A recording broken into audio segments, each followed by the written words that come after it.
যেই সম্প্রদায় থেকে, যে জাতি থেকে, যে গোষ্ঠী থেকে তাদের নবী হারিয়ে যায়, সেই জাতি তো ধ্বংস হতে বাধ্য।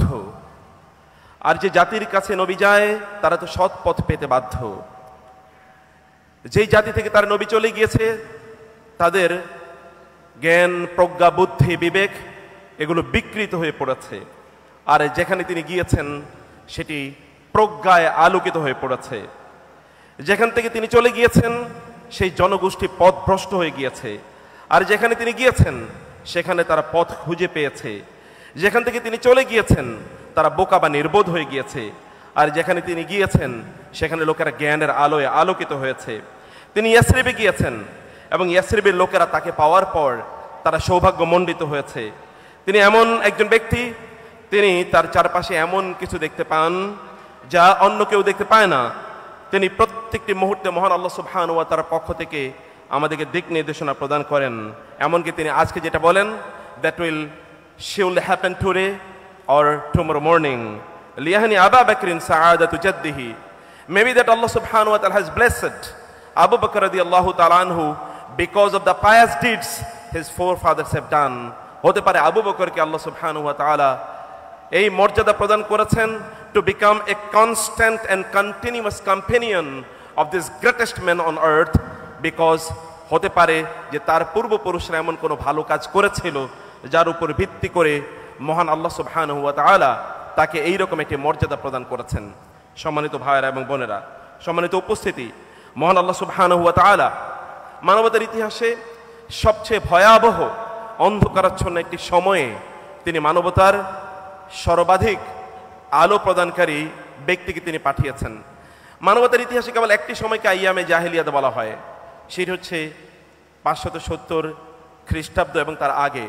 এর আগে সর্বশেষ এই মানব জাতি একজন ডিভাইনলি গাইডেড ম্যান পেয়েছিল।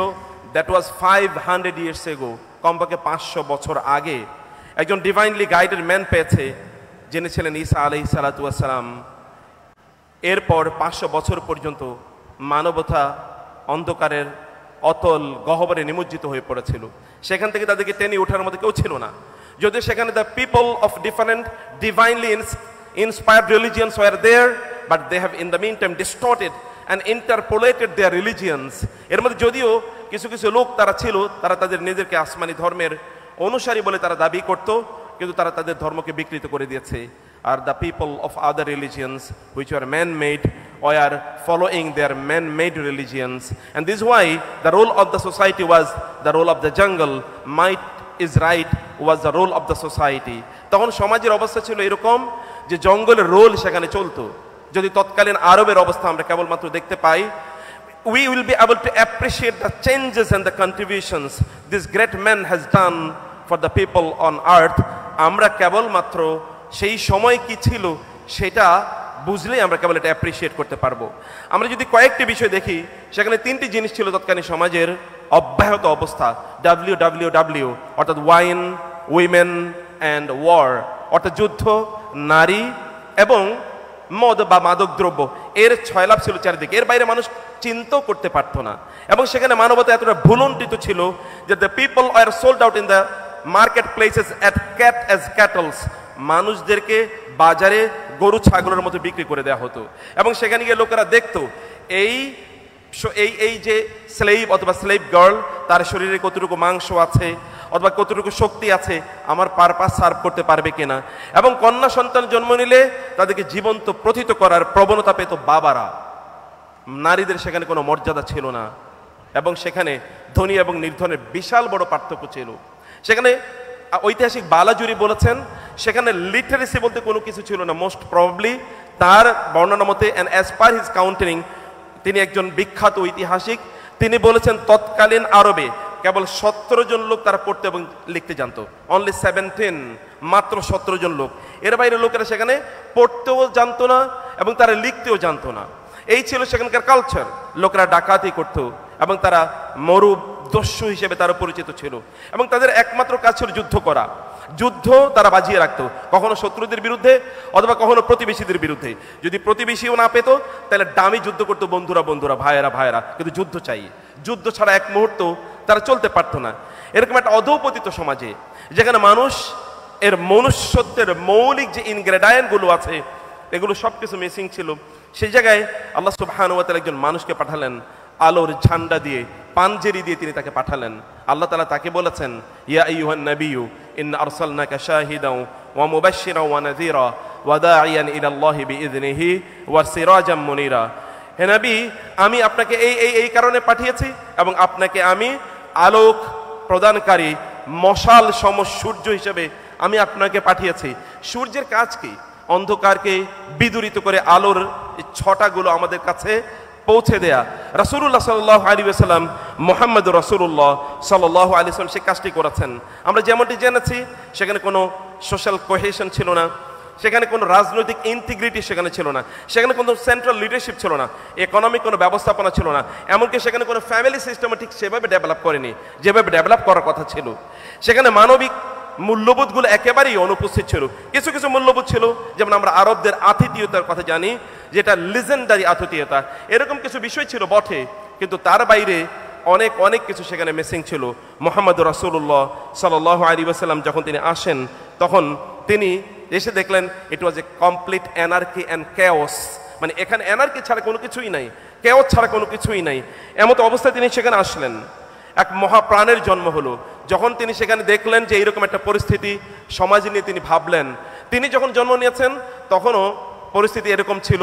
তার জন্মের পর তার উপর বিশাল ডিজাস্টার ছিল। তার বাবা মারা গিয়েছে তার জন্মের আগে, তার মা মারা গিয়েছেন তার জন্মের কয়েক বছর পরে, তার দাদা মারা গিয়েছেন, এবং আপনারা জানেন যে বিভিন্নভাবে সর্বশেষ তার দায়িত্ব চলে আসলো তার চাচার হাতে, যে তার চাচা তাকে বড় করছেন। এবং এই অবস্থায় তিনি যাচ্ছিলেন, হঠাৎ করে হি developed a tendency of contemplating over the ills and the evils of the society.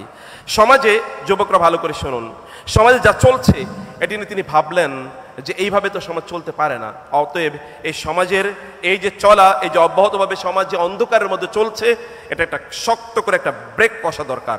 তিনি একটা ব্রেক কষে দিলেন। সে ব্রেক কষাটা শুরু হয়েছিল হেরা গুহাতে।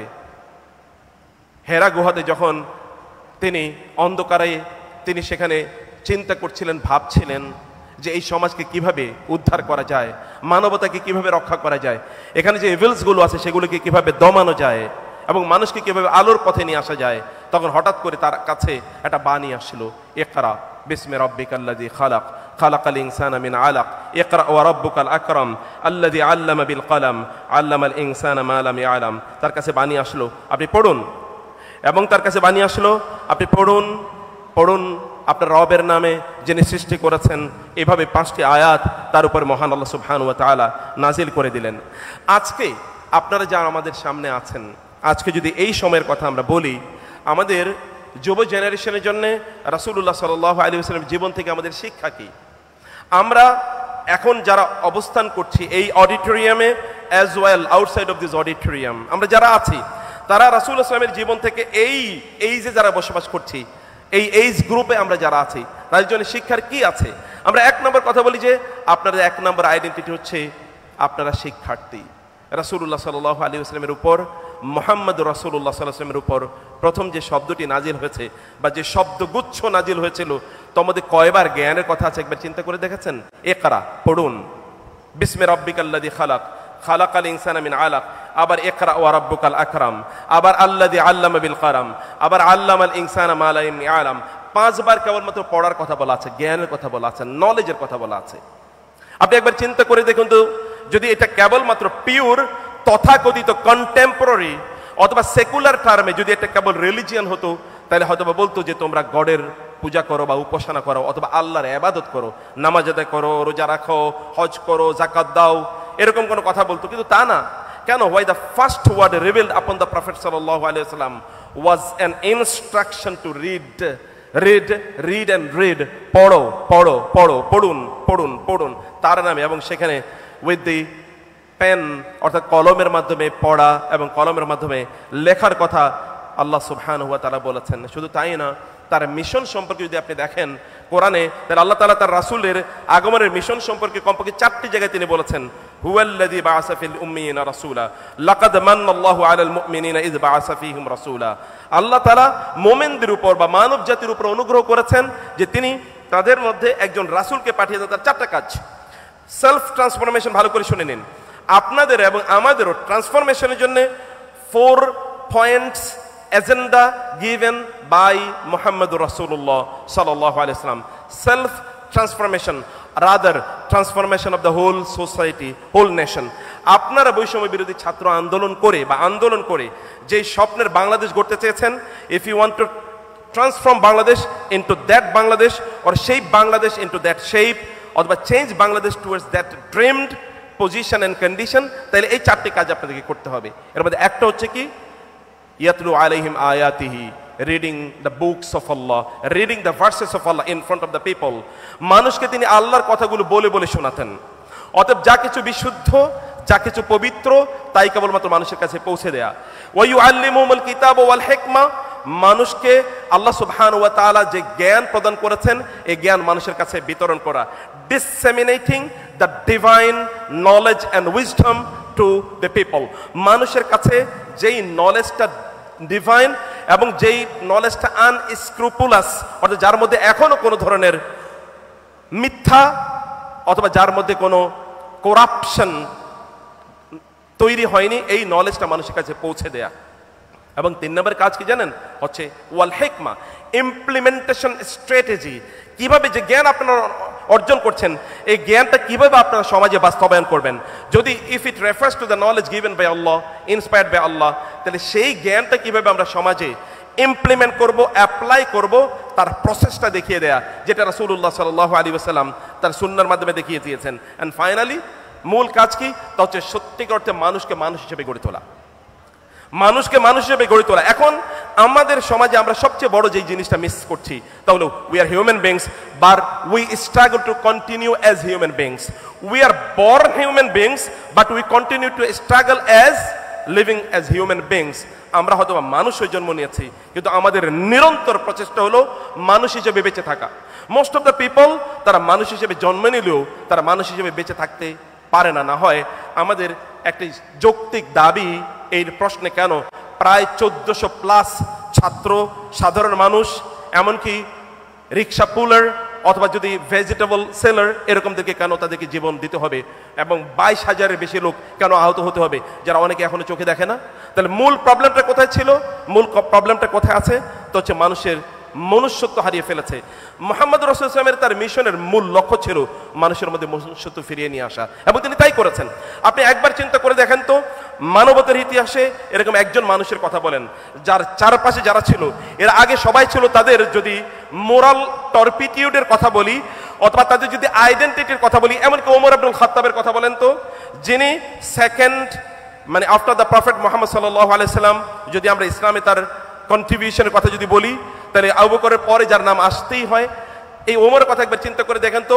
ইট is reported by the historians that he buried a girl, একটা মেয়ে, একটা কন্যা সন্তান হতে পারে তার অথবা তার কোনো আত্মীয়ের একটা কন্যা সন্তান জন্ম নিলে তিনি তাকে জীবন্ত প্রথিত করেছেন। ওয়া ইযাল মাউউদাতু সুইলাত বিআইয়ি যামবিন কুতিলাত, একবার চিন্তা করে দেখেন তো।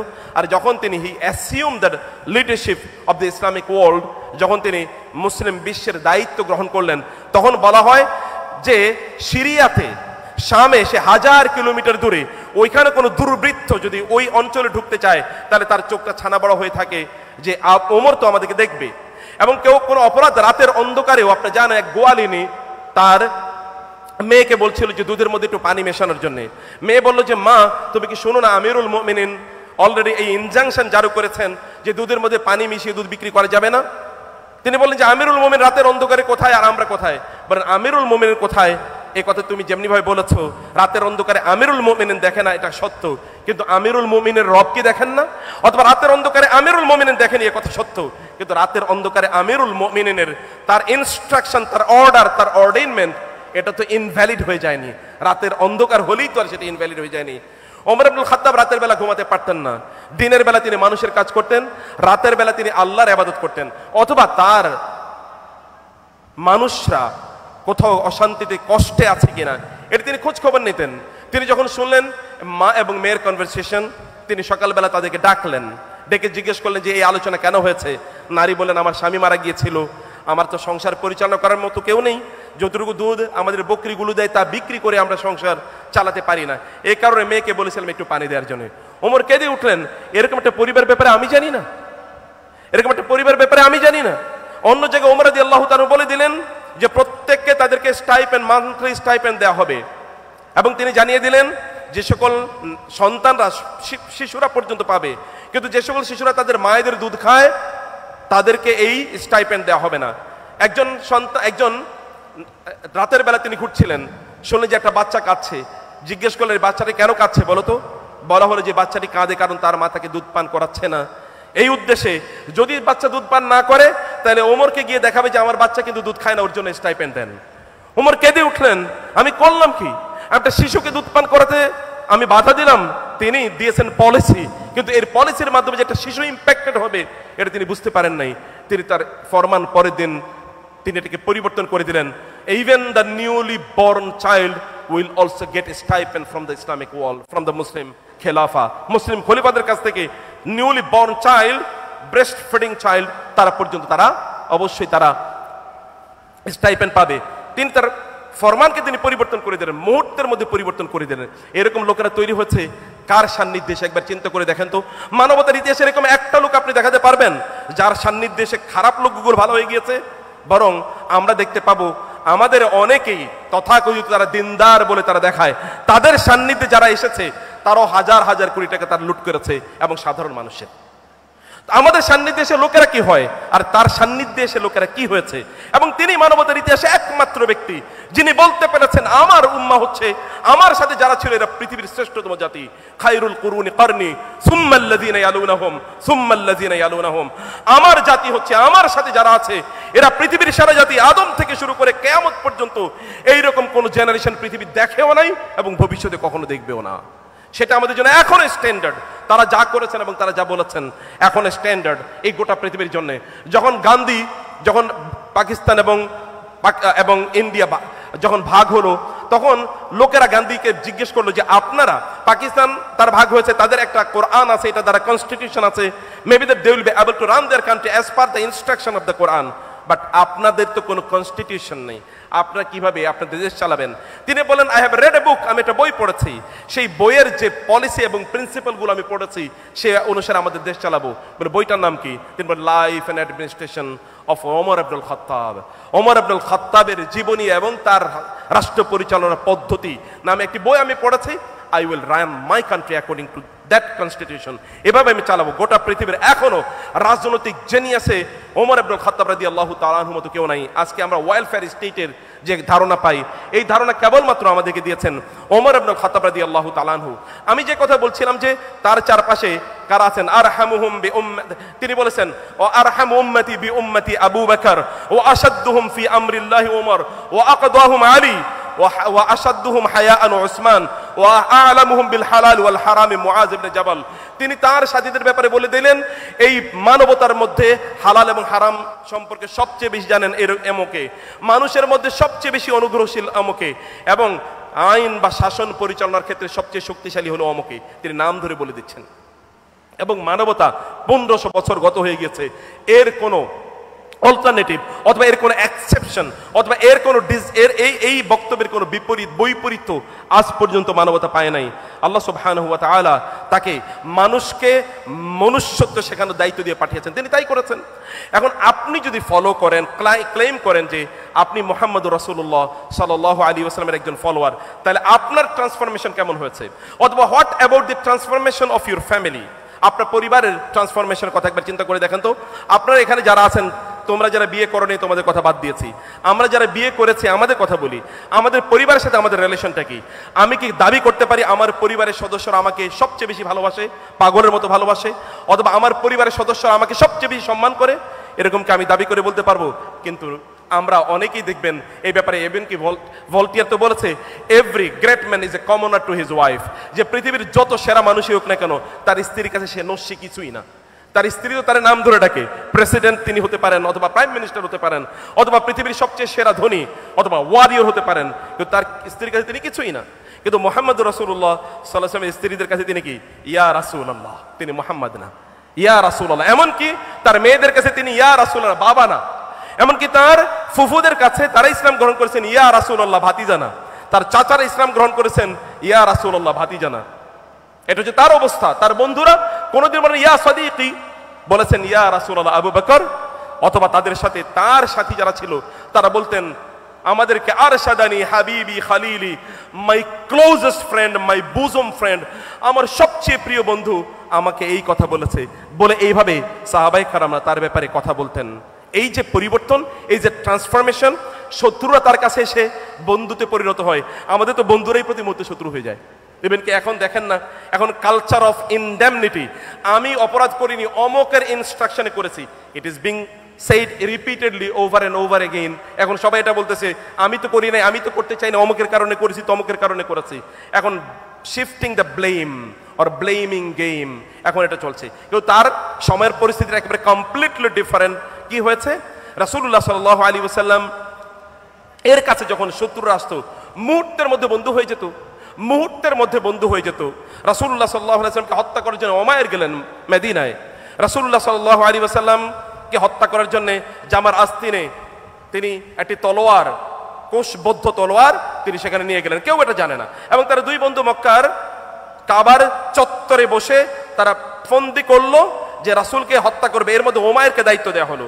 এবং তার আরেক বন্ধু, সেই বন্ধু তাকে বললেন যে তুমি যাও তাকে হত্যা করো, তাকে হত্যা করার পর যদি তুমি নিহত হও তাহলে তোমার সকল পরিবারের দায়িত্ব আমার, এমনকি তোমার যত ডেট অর্থাৎ তোমার যত ঋণ আছে সকল ঋণ আমি পরিশোধ করব, অতএব তুমি যাও। তিনি গেলেন। রাসূলুল্লাহ সাল্লাল্লাহু আলাইহি ওয়াসাল্লামের কাছে তিনি যাচ্ছিলেন। ওমর এসে বলেন ইয়া রাসূলুল্লাহ, Umair is coming, Umair the dangerous man is coming. কারণ তার বাবা বদর যুদ্ধে নিহত হয়েছিল, অতএব তার মধ্যে এই ভয়াবহ এক প্রতিশোধে পরায়ণতা তার মধ্যে কাজ করছে। রাসূলুল্লাহ বললেন লেট হিম কাম। ইয়া রাসূলুল্লাহ, do you understand who is coming? Yes I understand, let him come. তাকে আসতে বলো। উমাইর গেলেন, রাসূলের কাছে বসলেন। বলেন মা হাদাসা বিকা নাফসুকা ইয়া উমাইর, উমাইর কেন এসছো? বলে এসছি আমার ভাই তো আপনার কাছে বন্দি আছে, ভাইকে নেওয়ার জন্য। বলো সত্য কথা বলো, কেন এসছো? বলে না এই জন্যই তো এসছি। বলে যদি এই হয়ে থাকে তাহলে তোমার জামার আস্তিনের মধ্যে তলোয়ার কেন? তিনি লাফিয়ে উঠে বলেন ইয়া রাসূলুল্লাহ, আপনি আমাকে মুসলমান বানিয়ে নেন। বলে তুমি না আমাকে হত্যা করতে এসছো, তোমরা দুই বন্ধু মিলে না এরকম এরকম গল্প করেছো। বলে বলেন কি, আপনি সব জানেন? আমি বিশ্বাস করি এবং আমি ঘোষণা করলাম আপনি আল্লাহর রাসূল। কারণ আমরা যখন দুই বন্ধু আলোচনা করেছিলাম রাতের অন্ধকারে আমরা আলোচনা করেছি, কেউ জানতো না, নোবডি ওয়াজ দেয়ার। এবং আমি যে জামার আস্তানের মধ্যে এটা নিয়ে এসে এটা কেউ বুঝারও কথা না। আপনি যেহেতু এটা জেনেছেন আর আপনি জানার পরে যদি আমার সাথে এরকম আচরণ করেছেন, আপনি বলতে পারতেন ওই বন্দি কর, ধর ওকে জেলে পুর, এটা আপনি বলতে পারতেন। কিন্তু আপনি আমাকে সসম্মানে এখানে এনে বসিয়েছেন, আমার সাথে এত প্রশান্ত বদনে কথা বলছেন। It indicate that you are really the messenger of Allah, inspired by Allah, prophet of Allah, সত্যিকার আপনার রাসূল। অতএব আপনার প্রতি আমি ঈমান আনলাম। এটা বলে তিনি ইসলাম গ্রহণ করলেন এবং এখানে তিনি 3 মাস থাকলেন। এই জন্য যে তিনি ইসলামের সবকিছু শিখবেন। তিনি যখন মক্কায় ফিরে যান তার বন্ধুরা বলল কি ব্যাপার, তোমার চেহারা কাদের তাগাইয়ার লাউনুক ওয়া ওয়াজহুক, তোমার চেহারার মধ্যে একটু পরিবর্তন দেখতে পাচ্ছি, ঘটনা কি? তোমাকে দেখলে একটা you look like a different man. তুমি এক লোক গেছো, ফিরে এসছো অন্য লোক, হাল স্বভাবতা, তুমি কি ধর্মত্যাগ করেছো নাকি? সে বলে বাল আসলাম তু, no I have not changed my religion by I revert back to my original religion. আমি আসলে ধর্ম ত্যাগ করি নাই, আমি আসলে ধর্মহীন ছিলাম, আমি আমার ধর্মে ফিরে এসেছি। This is I can cite hundreds of such examples, যেখানে লোকেরা তার কাছে এসে মুগ্ধ হয়ে, শত্রুরা তার কাছে এসে মুগ্ধ হয়ে এভাবে ইসলাম গ্রহণ করেছে। এই যে অবস্থা আপনি পৃথিবীতে কোথাও দেখবেন না। এবং একইভাবে এমন একজন ব্যক্তি যার ব্যাপারে পৃথিবীর সকল মানুষ কথা বলেছে এবং তার জীবনের সফলতা এমন কোনো জায়গা নেই যে জায়গায় তিনি সফলতা অর্জন করেননি, এমন আর কাউকে আপনি দেখবেন না। তিনি আমাদের জন্য এক্সাম্পল। কেবলমাত্র আমি একটা জিনিসের কথা বলছি এবং আমি অন্য জায়গাগুলো হাইলাইট করবো ইনশাআল্লাহ। আপনি কেবল তার জীবন একটা জায়গা বলেন তো, মানব জীবনে এমন কোন অঙ্গ হতে পারে না, এমন কোন কল্পনায় মানব জাতির অথবা ব্যক্তির বা সমাজের অথবা রাষ্ট্রের অথবা পরিবারের এমন কোন অবস্থা হতে পারে না যে অবস্থায় মুহাম্মদ রাসূলুল্লাহ আমাদের জন্য এক্সাম্পল নন। এমন কোন অবস্থা আপনি চিন্তা করেন, আপনি বলেন কোন জায়গায় আপনি তাকে এক্সাম্পল হিসেবে চান, আপনি কোন জায়গায়, এবং চিলড্রেনের জন্য আপনি তাকে, অথবা ইয়াংদের জন্য, অথবা আপনি বিবাহিতদের জন্য, এমনকি আপনি বন্ধুদের জন্য, শত্রুদের জন্য, ব্যাটল ফিল্ডে ফাইন্যান্স মিনিস্টার, প্রেসিডেন্ট, অথবা friends or Foy's and enemies, কোন অবস্থায় যাবেন আপনি বলেন? আপনি রাষ্ট্রনায়ক, অথবা আপনি বলেন দ্য ডিপ্লোমেট, তাহলে তার চেয়ে ডিপ্লোম্যাটিক জেনিয়াস এই পৃথিবীকে আরেকবার দেখেছে? বদরের যুদ্ধে, উহুদে একবার, হুদাইবিয়ার কথা একবার চিন্তা করে দেখেন তো।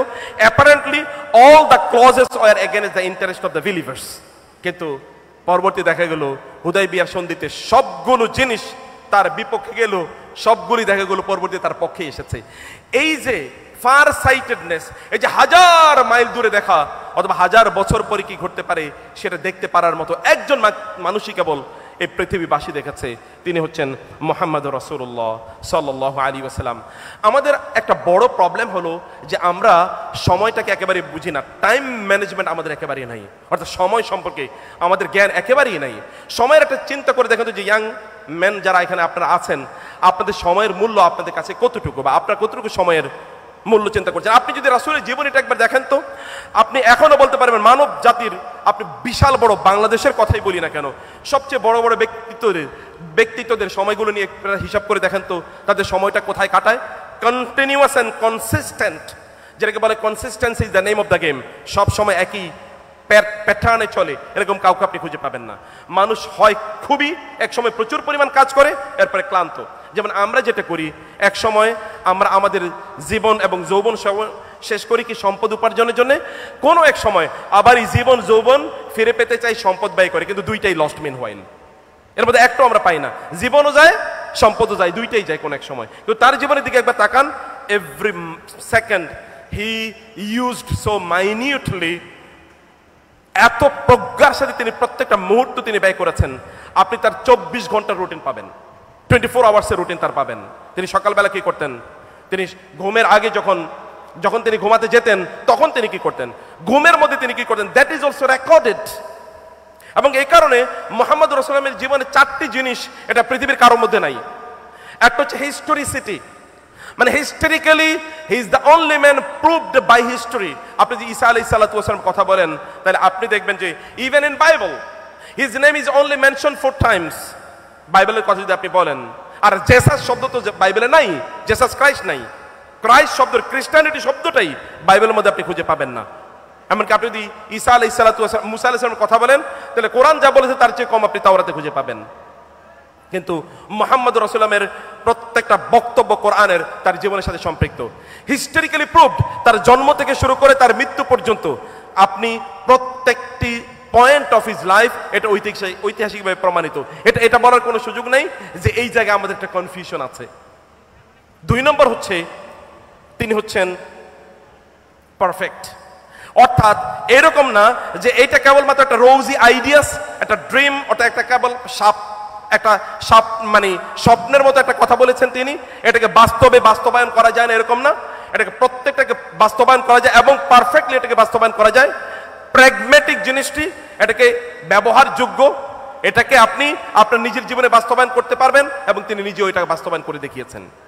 তার এমন কোনো বক্তব্য নাই যেটা অথবা কার্ল মার্কস অথবা লেনিনদের মতো কেবলমাত্র একটা ধারণাপত্র বা একটা থিওরি অথবা একটা ফিলসফি, কিন্তু এটাকে বাস্তবায়ন করা যায় না, বরং তার তিনি যা বলেছেন তা তিনি বাস্তবায়ন করে তিনি দেখিয়েছেন।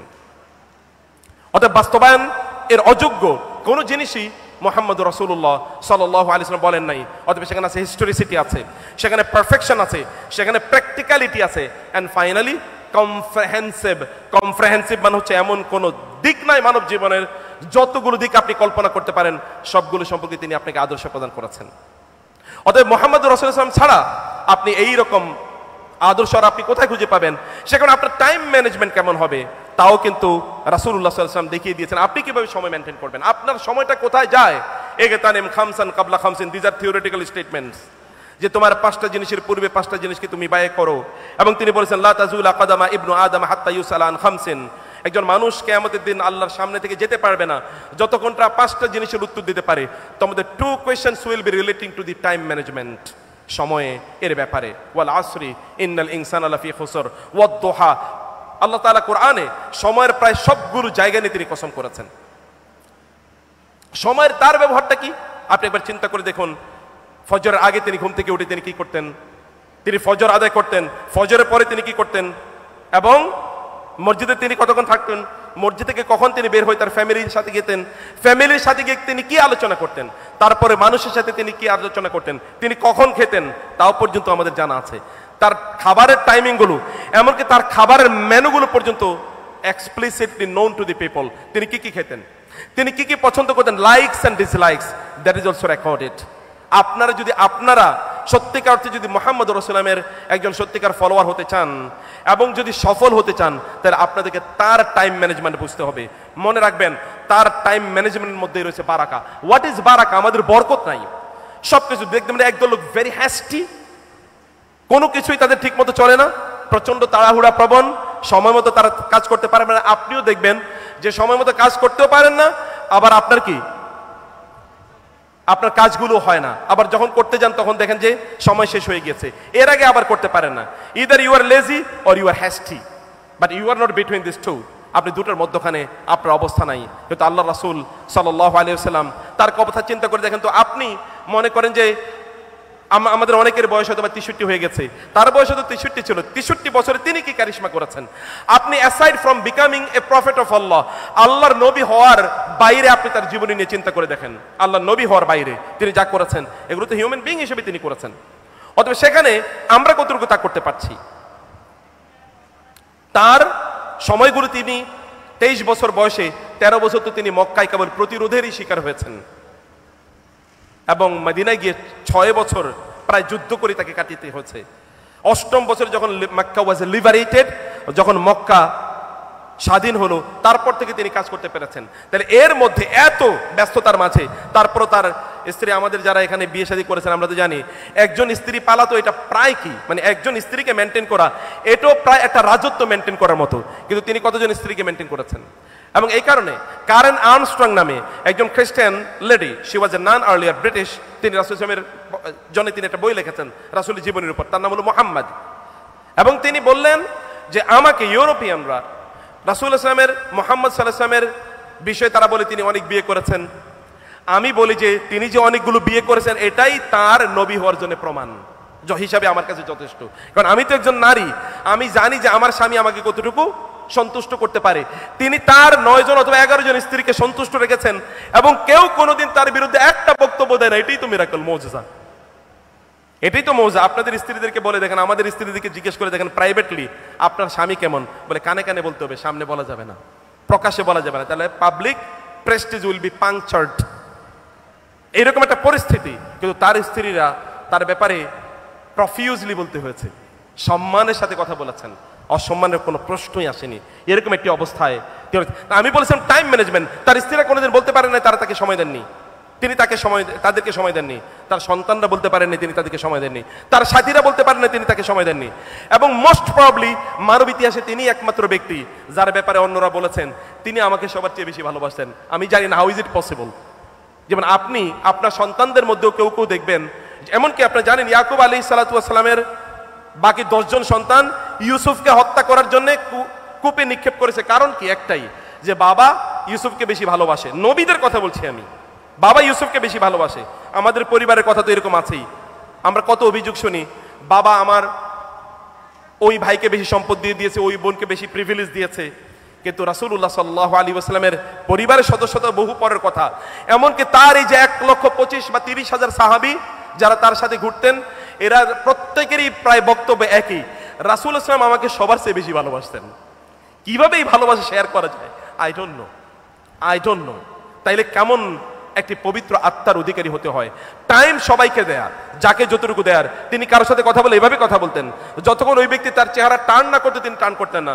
কারোর সাথে মুসাফা করলে হাতটা ধরে রাখতেন, যতক্ষণ ওই ব্যক্তি হাত না সরাতো তিনি হাত সরাতেন না। What sort of character this is? কিভাবে মানুষকে সময় দেয়া লাগে, এটা রাসূলুল্লাহ সাল্লাল্লাহু আলাইহি ওয়াসাল্লাম তিনি করেছেন। তার চরিত্রের কথা একবার চিন্তা করে দেখেন তো। কোরআন আল্লাহ তাআলা বলেছেন ওয়া ইন্নাকা লাআলা খুলুকিন আযীম। আচ্ছা, তিনি তো নবী নন তখনও। তাকে আরবের লোকেরা মনে করতো, আরবের লোকেরা তাকে নাম দিয়েছে আস-সাদিক আল আমিন, পরম সত্যবাদী, পরম বিশ্বস্ত। আরবের লোকেরা তাকে নাম দিয়েছে, তিনি তখন নবী হন নাই।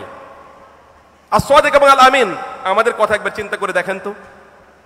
এবং আরবের লোকেরা যদি কখনো বিপদে পড়তো তখন তারা দৌড়ে আসতো মুহাম্মদুর রাসূলুল্লাহ সাল্লাল্লাহু আলাইহি ওয়াসাল্লামের কাছে। এমনকি যখন আরবের লোকদের তিনি একমাত্র শত্রু, পরম শত্রু, সেই অবস্থাও he was the banker of the Meccan society. মক্কার লোকদের তিনি ছিলেন ব্যাংকার। এবং এই কারণে তিনি যখন মক্কা থেকে মদিনায় হিজরত করে যান, তখন তিনি আলী রাদিয়াল্লাহু তাআলা আনহুকে তার বিছানায় রেখে গিয়েছেন। কারণ কি, আলী অনেক মানুষের আমানত আমার কাছে আছে, আমি যদি চলে যাই তাহলে এগুলো কি হবে, এই কারণে আমানতগুলো তুমি মানুষের কাছে দিয়ে তারপরে তুমি মদিনার উদ্দেশ্যে রওনা দেবে।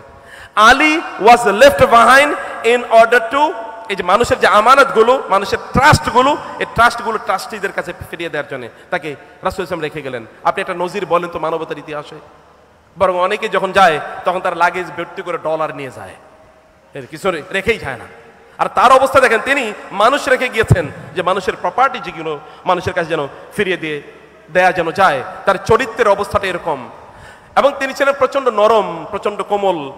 তার মধ্যে আপনারা এখন, আপনাদেরকে এটা খুবই রেলেভেন্ট আপনাদের জন্য, বিজয়ী লোকেরা সর্বদাই তারা উগ্র থাকে এবং উদ্ধত থাকে, অহংকারী থাকে। বিজয়ী হলেই তারা অহংকারী হয়ে যায়, এবং এই কারণে ইংরেজিতে বলা হয় powers corrupts and absolute power corrupts absolutely. ক্ষমতা মানুষকে তাদেরকে দুর্নীতিবাজ বানায়, আর যদি একচ্ছত্র ক্ষমতা থাকে তাহলে একচ্ছত্র দুর্নীতিবাজ হয় লোকেরা, এটা ইংরেজরা বলে থাকে। আমরা তাই দেখেছি আমাদের সমাজে এবং অন্য সমাজে। কিন্তু মুহাম্মদুর রাসূলের জন্য চরিত্রটা ছিল একেবারে ভিন্ন। মক্কা বিজয় হলো, আপনারা যারা শুনেছেন, যারা বিজয়ী, এখন বিজয়ী টিমের কথা বলছি। মক্কা যখন বিজয় হলো, মক্কার লোকেরা তাকে কি পরিমাণ নির্যাতন করেছে, 23 বছর তার লোকদেরকে হত্যা করেছে, তার চাচাকে নৃশংসভাবে হত্যা করে তার শরীরের মাংসগুলো কেটে টুকরো টুকরো করেছে, কলিজা বের করে চিবিয়েছে, এরকম কত ঘটনা। এবং তিনিও নির্যাতন নিপীড়নের শিকার হয়েছেন, তার রক্তাক্ত দেহ পড়েছিল। অনেক পরে তিনি হুঁশ ফিরে পেয়েছেন। যখন এই মক্কায় ঢোকেন তখন মক্কাবাসীদের প্রতি তার আচরণ কেমন হওয়ার কথা ছিল। তিনি মক্কায় ঢুকলেন, তার বাহনের উপর চড়ে, তার বাহন মানে তার ওট, এবং তার মাথাটা এরভাবে ঝুঁকে যাচ্ছে যেন তার মাথাটা তার ওটের কুজ এর সাথে লেগে যাবে, এইরকম মনে তিনি সেজদানত অবস্থায় তিনি মক্কায় ঢুকছেন। যে রব তাকে বিজয় দিয়েছেন সে রবের কাছে তার মাথাটা ঝুঁকে যাচ্ছে, এরকম উদ্ধত নয়, বরং এরকম অবনত মনস্তকে তিনি ঢুকছেন। লোকেরা ভাবলেন মুহাম্মদ তো আমাদেরকে এবার শেষ করে দেবে। তিনি তাদেরকে ডেকে বললেন, লা তাসরিবা আলাইকুমুল ইয়াওমা ওয়া আনতুমুত তুলাকা, আজ তোমাদের বিরুদ্ধে আমাদের কোনো প্রতিশোধ নাই, তোমাদের সবাইকে মাফ করে দেয়া হলো, তোমাদের সবাইকে মাফ করে দেয়া হলো। এইরকম শত্রুদের প্রতি এরকম আচরণ অথবা বিজয়ী বেশি এরকম বিনম্রতা, এটি কেবল তার জন্যই সাজে। ফাবিমা রাহমাতিন মিনাল্লাহি লিনতা লাহুম ওয়ালাউ কুনতা ফাজ্জান গালিজাল কলবি লানফাদ্দু মিন হাওলিক। এই আয়াতটি সূরাতুল আলে ইমরানের আয়াতটি নাজিল হয়েছে মূলত উহুদের যুদ্ধের পর। ভালো করে খেয়াল করবেন উহুদের যুদ্ধে কি পরিমাণ ডিজাস্টার হয়েছে আপনারা জানেন। রাসূল সাল্লাল্লাহু আলাইহি ওয়াসাল্লামের চাচা 70 জন সাহাবী শাহাদাত বরণ করেছেন, সিনিয়র সাহাবী মুসাব ইবনে উমাইর, হানজালা এরকম সহ, এবং তার চাচা আমির হামজা, আর বাকিরা তো ক্ষত বিক্ষত। তিনিও প্রায় নিহত হয়েছেন বলে চারিদিকে সংবাদ ছড়িয়ে পড়েছিল। এবং কি জন্য হয়েছে, আপনি যারা হজ উমরা করতে গিয়েছেন ওইখানে আপনি দেখেছেন জাবালে উহুদ এর পাশে একটা জাবালে রোমাত, অর্থাৎ সেখানে the mountain or the hill of the archers, তীরন্দাজ বাহিনীদের জন্য একটা ছোট্ট পাহাড় ছিল। ওই পাহাড়ে তারা they were posted by the prophet সাল্লাল্লাহু আলাইহি ওয়াসাল্লাম যে তোমরা এখানে থাকবে in order to guard the horse soldiers led by Khalid ibnul Walid. Horse rider যারা অশ্বারোহী বাহিনী, খালিদ ইবনে ওয়ালিদের নেতৃত্বে তারা যেন এখানে না ঢুকতে পারে। কিন্তু তারা রাসূলের আদেশ অমান্য করে সেখান থেকে চলে গেল। সাহাবায়ে কেরাম পেছন থেকে আক্রান্ত হলেন, এতগুলো শহীদ হলো। রাসূল সাল্লাল্লাহু আলাইহি ওয়াসাল্লাম তিনি আহত হয়ে পড়লেন, গর্তের মধ্যে পড়ে গেলেন। Rumour was spread that he was killed. এর পরের ঘটনা আপনারা জানেন। যাদের কারণে এই ঘটনা ঘটেছে তাদের সাথে আমাদের আচরণ কি ছিল, কি হওয়ার কথা। আপনারা যারা মিলিটারি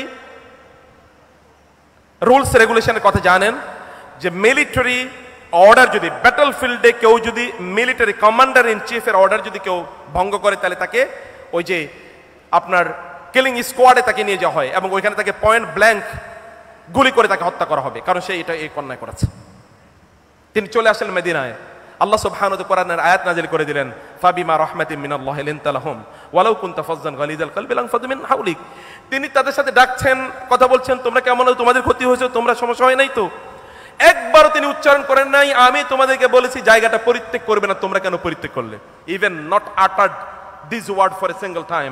এক মুহূর্তের জন্য তিনি শব্দটি উচ্চারণ করেন নাই। তিনি আল্লাহ তাআলা as a testimony to this noble character আল্লাহ কোরআন আয়াত নাযিল করে দিলেন,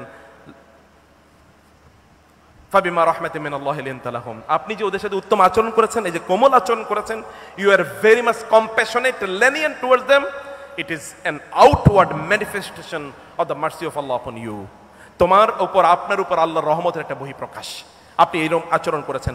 শত্রুদের সাথে আচরণ করা যায়, কিন্তু যারা আপনাকে হত্যার পরিকল্পনার অথবা হত্যার মঞ্চ যারা তৈরি করে দিয়েছে তাদেরকে আপনি কিভাবে ক্ষমা করবেন?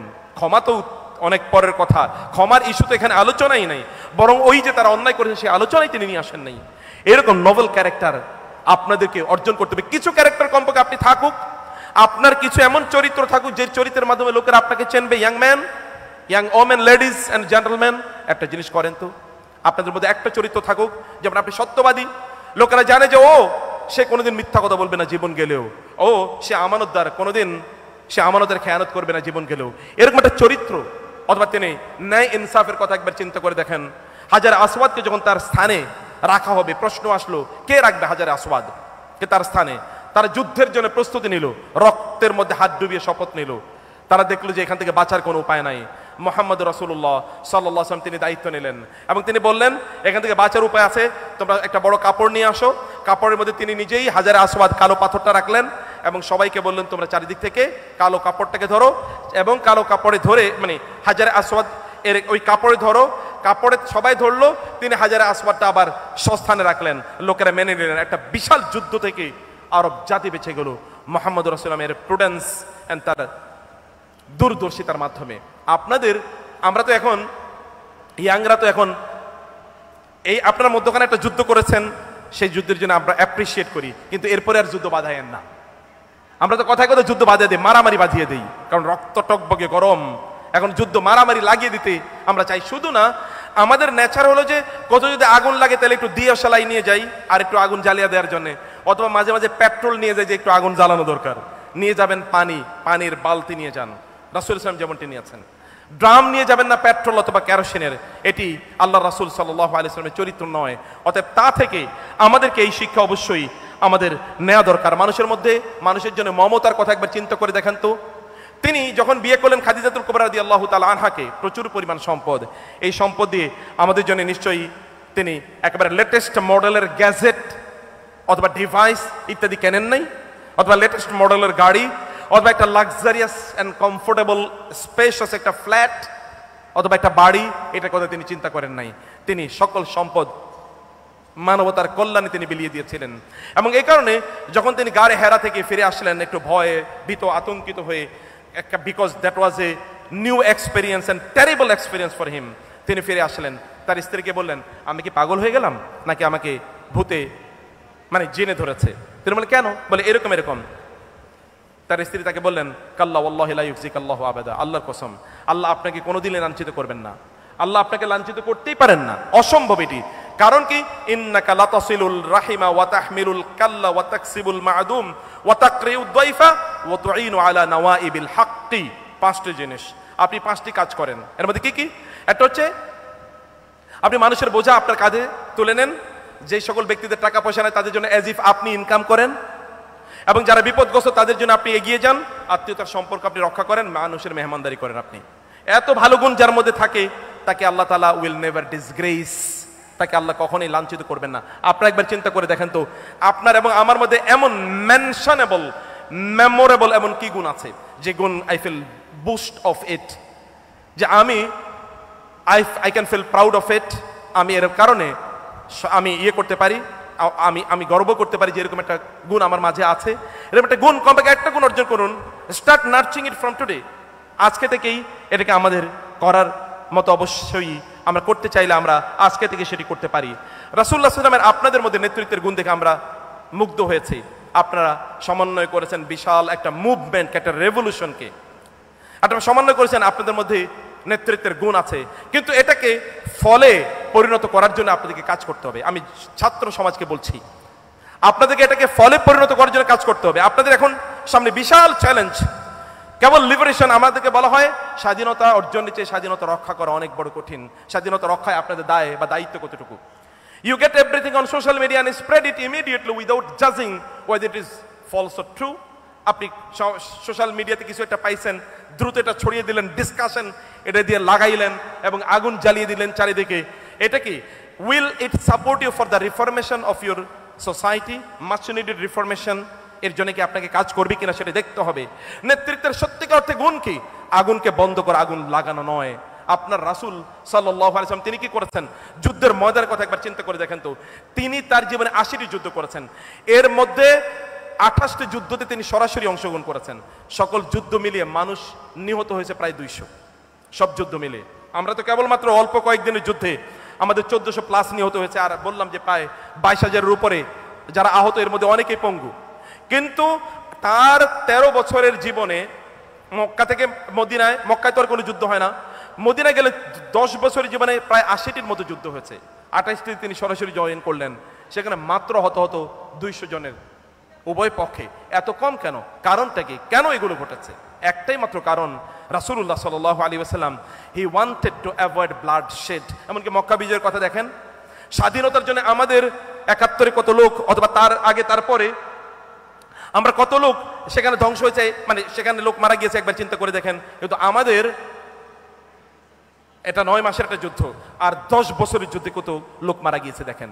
অথবা এখানে যদি শুধুমাত্র জুলাইয়ের যুদ্ধের কথা বলি, তাহলে কত লোক মারা গিয়েছে, আর সেখানে এত বছরে কত লোক মারা গিয়েছে। অতএব তার লিডারশিপ কেমন ছিল? প্যাসিফিকেশন, অর্থাৎ শান্তি রক্ষা করা ছিল তার যুদ্ধের মূল লক্ষ্য। এই কারণে যুদ্ধের ময়দানে গিয়ে তিনি আগে শান্তির কথা বলতেন। এটি আমাদেরকে অবশ্যই অর্জন করতে হবে। মক্কা তিনি নবী হওয়ার আগেও তিনি শান্তি সংঘ, যেটা হিলফুল ফুজুল তৈরি করেছেন। ইয়াংরা, আপনার সমাজকে শান্তিপূর্ণ করার জন্য আপনার সংগঠন কি? আপনি কি করছেন? আপনার রাসূল সাল্লাল্লাহু আলাইহি ওয়াসাল্লাম তিনি কি করেছেন একবার দেখেন তো। রাসূলুল্লাহ সাল্লাল্লাহু আলাইহি ওয়াসাল্লাম তিনি মানুষের মধ্যে কল্যাণ তৈরি করার জন্য তার সময়টাকে তিনি বিলিয়ে দিয়েছিলেন। এটা তার নেতৃত্বের গুণ। এবং তিনি এত অসংখ্য পরিমাণ নেতা তিনি তৈরি করেছেন। আপনাদের বয়সী মোহাম্মদ বিন কাসেমের নাম নিশ্চয়ই আপনারা শুনবেন। মোহাম্মদ বিন কাসেম, তার বয়স ছিল মাত্র 17 বা 18। এর মধ্যে তিনি 18 বার ইন্ডিয়ান সাবকন্টিনেন্টে তিনি মিলিটারি ক্যাম্পেইন চালিয়েছেন, যার কারণে আজকের এই অডিটোরিয়ামের মুসলমানরা আপনারা এখানে আছেন। It is because of Muhammad bin Kasem.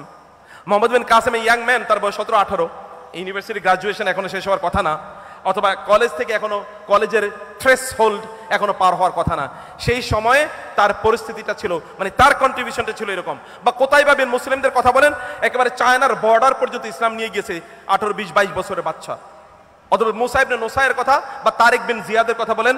Europe যদি তারিক বিন জিয়াদরা যেভাবে তারা সেখানে দাওয়াতি কাজ শুরু করেছিল, যদি পরবর্তীতে হাজ্জাজ ইবনে ইউসুফের পরে তাদেরকে যদি ডেকে নিয়ে না আসা হতো, তাহলে আজকের গোটা ইউরোপের একটা ইসলামিক ইউরোপ হয়ে যেত। কিন্তু সেখানে একটা পলিটিক্যাল ডিসিশন ভুল ছিল, সেটা একটা ভিন্ন আলোচনা। কিন্তু তাদের কথা চিন্তা করে দেখেন, আপনার এবং আমার বয়সে আমরা তো ঘুমিয়েই কাটাই। আপনি তো সকালবেলা ফজরের নামাজে যাওয়ার জন্য কম্বলই শরীর থেকে সরাইতে পারেন না, যুদ্ধের ময়দানে কিভাবে তলোয়ার উঠাবেন আপনি? আপনি সকালবেলা ঘুম থেকে উঠতে পারেন না, আপনি সকালে ক্লাসে সময় মতো উপস্থিত হওয়ার জন্য, তাহলে আপনি কিভাবে যুদ্ধে বিজয়ী হবেন? টেম্পোরারিলি খুব অ্যাজিটেটেড হওয়া সহজ, কন্টিনিউয়াসলি অ্যাজিটেটেড থাকা পজিটিভলি, এটা ভেরি মাচ টাফ। সেই গুণ অবশ্যই সেই গুণ আমাদের অর্জন করা দরকার, আমাদেরকে এটা করতে হবে। এবং রাসূল ইসলাম তিনি ছিলেন প্রচন্ড পরিশ্রমী এবং তিনি ছিলেন আত্মনির্ভরশীল। শুধু তাই না, এক ভিক্ষুক তার কাছে এসেছে এবং ভিক্ষুককে তিনি কি একজন প্রোডাক্টিভ হিউম্যান বিং এ পরিণত করেছেন। ভিক্ষুক এসেছে, তিনি বলেন, তুমি ভিক্ষা করো কেন? তোমার কি বাসায় কিছু নাই, কম্বল আছে অথবা এরকম, এটা বিক্রি করে দাও। একটা দিয়ে তিনি তার জন্য আপনার কুঠার তৈরি করে দিলেন, আরেকটা দিয়ে খাবারের ব্যবস্থা করে দিলেন। এরপরে history records that this man has become one of the big businessmen of Arabia in later time. কিভাবে ট্রান্সফরমেশন করেছেন তিনি সমাজকে। আমরা তো এখন পিতামাতার উপর, আপনার বয়স এখন 20, 22, 25, তারপরেও এখন আমরা আন্দোলন করতেছি 35 বছর পর্যন্ত চাকরির জন্য আপনাকে সুযোগ দেওয়ার জন্য। মাঝে মাঝে আমার কাছে লজ্জা লাগে আমাদের যুবকদেরকে নিয়ে। আপনার চাকরির জন্য কেন আপনাকে ইয়ে করতে হবে? আল্লাহ রাসূল সাল্লাল্লাহু আলাইহি ওয়াসাল্লাম তো আপনাকে চাকরি শেখান নাই। তিনি যদি আপনার আদর্শ হয়ে থাকেন, তাহলে তিনি আপনাকে এন্টারপ্রেনিয়রশিপ শিখিয়েছেন, কিভাবে এন্টারপ্রেনিয়র হতে হয়, কিভাবে উদ্যোক্তা হতে। আপনি উদ্যোক্তা হন, আপনি চাকর হবেন কেন, সার্ভেন্ট হবেন কেন? তার বাইরে কি কোনো কিছু নাই আপনার? নিশ্চয়ই আছে। Explore the world, you are gifted this ability by Allah সুবহানাহু ওয়া তাআলা, দিস ক্যাপাবিলিটি। এটা আপনার নবীর আদর্শ। অতএব প্রোডাক্টিভ হতে হবে আপনাকে, নট প্যাসিভ। প্রোডাক্টিভ হতে হবে। প্রোডাক্টিভ কেবলমাত্র এনার্জির নাম না, মনে রাখবেন। প্রোডাক্টিভ কেন মাত্র এনার্জির নাম না, প্রোডাক্টিভিটির সাথে আপনার টাইম, সময় মতো কাজ করা, এনার্জি প্রয়োগ করা, এন্ড তাওয়াক্কুল আলাল্লাহ, আল্লাহ সুবহানাহু ওয়া তাআলার উপর তাওয়াক্কুল করা, আল্লাহর উপর নির্ভর করে সিদ্ধান্ত নেন। Young man, start your own enterprise. Women, আপনাদেরকে বলছে, ladies, girls, my sisters, brothers, আপনাদেরকে বলবে যে আপনাদের নিজেদের জীবনের জন্য আপনার প্রোডাক্টিভ প্ল্যান করেন। What is your plan in life? আমাদের যুবকদের যৌবনে যারা আছি, আমাদের এখন বড় ক্রাইসিস হচ্ছে আমাদের জীবন নিয়ে আমাদের কোনো প্ল্যান নাই। আমাদের ড্রিম আছে, স্বপ্ন আছে, যেই স্বপ্ন আমরা রাতে ঘুমিয়ে ঘুমিয়ে দেখি। কিন্তু আপনারা জানেন যে স্বপ্ন রাতে ঘুমিয়ে দেখা হয় সেটা রিয়েল স্বপ্ন না, যেটা আপনি জেগে জেগে দেখছেন। Scratch out your own life. আপনার নিজের জীবন স্ক্র্যাচ করেন। আপনার রাসূলের কথা একবার চিন্তা করে দেখেন তো, মক্কায় যখন তিনি দিন প্রচার করছিলেন, তিনি একা মানুষ, তার প্রতি ঈমান আনলো তার স্ত্রী, তার প্রতি ঈমান আনলো তার তার চাচাতো ভাই এবং তার পরম বন্ধু আবু বকর, 3 জন মাত্র, এবং তার পরবর্তী তার পালক পুত্র যায়েদ ইবনে হারেসা, 4 জন। কিন্তু তিনি জানতেন, তার এই আত্মবিশ্বাস ছিল, তার পরিকল্পনা ছিল, প্ল্যান ছিল, কিভাবে তিনি তার লোককে রক্ষা করবেন অথবা কিভাবে তিনি দিন প্রচার করবেন। জোয়ারের মতো যদি একদিকে বাঁধ দেয় তাহলে অন্যদিকে রাস্তা তার তৈরি করে নেয়। তিনি মক্কায় দাওয়াত দিতে পারছেন না, তিনি চলে গিয়েছেন তায়েফে। তায়েফে দাওয়াত দিতে পারছেন না, তিনি মদিনায় চলে গিয়েছেন। কিন্তু তাকে থামিয়ে রাখা যায়নি। তিনি তার মানুষকে মক্কায় রক্ষা করতে পারেন না, আবিসিনিয়াতে পাঠিয়ে দিয়েছেন। আবিসিনিয়াতে রক্ষা করতে পারেন না, মদিনায় পাঠিয়ে দিয়েছেন। হুদাইবিয়ার সন্ধিতে রক্ষা করতে পারেন না, যাও তোমরা পাহাড়ে গিয়ে আশ্রয় নাও। তার প্ল্যান ছিল তার জীবন সম্পর্কে। আপনার জীবন সম্পর্কে নিশ্চয়ই আপনার একটা প্ল্যান থাকা দরকার। আপনার নবীর আদর্শ অনুসারে আপনার জীবন সম্পর্কে আপনার একটা বড় প্ল্যান আপনি তৈরি করুন, যে এই প্ল্যান এর মাধ্যমে আপনি চলবেন। অথবা আমাদের সবচেয়ে বড় ক্রাইসিস হচ্ছে আমাদের প্ল্যান নাই, অথবা আমরা লক্ষ্যহীন, পারপাসলেস আমাদের জীবন। আপনার নবী এর পারপাসের দিকে তাকান, একটাই মাত্র লক্ষ্য। তিনি মাত্র শুরু করেছেন একজন, হেরা গুহা থেকে যখন তিনি বের হন একজন। আজকে গোটা পৃথিবীতে 200 কোটি মানুষ তার অনুসারী বলে তারা অহংকার ফিল করে, তারা গর্ববোধ করে। 200 কোটি মানুষ। এবং according to the predictions of the historians, ঐতিহাসিকরা যে কথা বলছেন যে ইসলাম যেভাবে স্প্রেড করছে, ফাস্টেস্ট গ্রোয়িং রিলিজিয়ন, এই পৃথিবীতে সবচেয়ে বেশি দ্রুত যে দিন প্রচারিত হচ্ছে তার নাম হচ্ছে ইসলাম। এবং তারা বলছেন এখন যে রেটে ইসলাম প্রচারিত হচ্ছে ইউরোপে, এই রেটে যদি প্রচারিত হয় তাহলে 2050 সালের মধ্যে ইউরোপের 1 নম্বর ধর্ম হবে ইসলাম, এবং সেখানকার মুসলমানরা হবে মেজরিটি। সত্যিকার অর্থে তাই। মেনি রিজনস আর দেয়ার, রেভারশন, কনভার্সন, এগুলো তো আছে, ইমিগ্রেশন আছে, আর অনেক ফ্যাক্টর সেখানে কাজ করছে।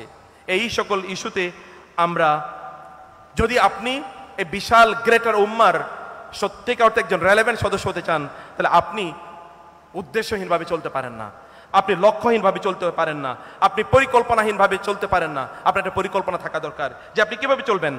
আপনি অনেক বড় কিছু হতে হলে আপনাকে আপনার রবের সাহায্য লাগবে, মনে রাখবেন। অনেক বড় কিছু হলে আপনাকে রবের সাহায্য লাগবে। ম্যাটেরিয়ালিজম যেন আমাদের সবকিছুর মেজারমেন্ট না হয়। বস্তুবাদ, আপনার কত বস্তুগত কত উন্নয়ন আপনার হয়েছে, এই বস্তুগত উন্নয়নের কথা শুনতে শুনতে আমরা গোটা পৃথিবী জুড়ে, এমনকি আমাদের দেশে উন্নয়ন, উন্নতি ইত্যাদি শুনতে শুনতে আমরা ক্লান্ত হয়ে পড়েছি। কিন্তু আমরা দেখেছি আসলে কিছুই না, এটাকে উন্নয়ন বলে না। আপনার মধ্যে মানবিক উন্নয়ন যদি না হয়, তাহলে এই বস্তুগত উন্নয়ন দিয়ে কি হবে? আপনি যদি গোটা পৃথিবীতে যদি আপনি চষে চষে বেড়ান, দেখবেন বস্তুগত উন্নয়নের অভাব নাই, কিন্তু মানবিক উন্নয়ন সেখানে সত্যিকার অর্থেই মানবিক উন্নয়ন সেখানে ঘটেনি। অথবা আপনাকে মানবিক উন্নয়ন যদি আপনাকে করতে হয়, তাহলে আপনার রবের সাথে আপনাকে কানেক্টেড হতে হবে। ইবাদত আপনি কতটুকু করেন? আপনার সময়ের মধ্যে বরকত চান, জীবনের মধ্যে বরকত চান, আপনার কাজকর্মের মধ্যে বরকত চান, তাহলে আপনি সময়টাকে বিভাজন করুন নামাজকে কেন্দ্র করে এবং ইবাদতকে কেন্দ্র করে। আপনি 9টা 5টা অ্যালকোহলিক, এটাকে ওয়ার্কিজম বা ওয়ার্ক অ্যালকোহলিজম, অর্থাৎ একদল লোক আমরা কেবলমাত্র এখন কাজ পাগল হয়ে গিয়েছে। আমরা কেবল কাজ করছি। এই কাজ কেন করছি? কেবলমাত্র দুমুঠো খাবার জোগাড় করার জন্য, এর বাইরে আমাদের কিছুই নাই। আপনার কতটুকু খাবার লাগবে, আপনার কতটুকু লাগবে? আপনার শারীরিক সুস্থতার চেয়ে আপনার মানসিক সুস্থতার মূল্য কম নয়। আপনার শারীরিক সুখের চেয়ে আপনার মানসিক সুখের মূল্য কম নয়। মানসিক সুখের মূল্য আরো অনেক অনেক অনেক অনেক বেশি। অর্থাৎ মানসিক সুখ যদি আপনি অর্জন করতে চান, তাহলে আপনার manage your time and your schedules and your activities around the prayer clock. নামাজের টাইমিং এর সাথে আপনার টাইমিংটা মিলিয়ে নেন। নামাজে দাঁড়িয়ে যাবেন যখনই মন খারাপ হবে। আপনার রাসূল এর যখন এনার্জির প্রয়োজন হতো তিনি নামাজে দাঁড়িয়ে যেতেন, যখন তার মন খারাপ হতো তখন তিনি নামাজে দাঁড়িয়ে যেতেন, তার সাপোর্টের প্রয়োজন হতো তিনি নামাজে দাঁড়িয়ে যেতেন। আপনি আপনার সাপোর্টের কথা অন্য কাউকে বলার আগে আপনার নবীর আদর্শ যদি মেনটেন করতে হয়, তাহলে রাসূলুল্লাহ সাল্লাল্লাহু আলাইহি ওয়াসাল্লাম মতো করে আল্লাহকে আগে বলুন। আর এখানে আকিমিস সালাত আরহিনা বিহা ইয়া বেলাল, তিনি বেলালকে বলতেন, বেলাল তুমি নামাজের একটু ব্যবস্থা করো, এর মাধ্যমে আমি একটু প্রশান্তি অর্জন করতে চাই।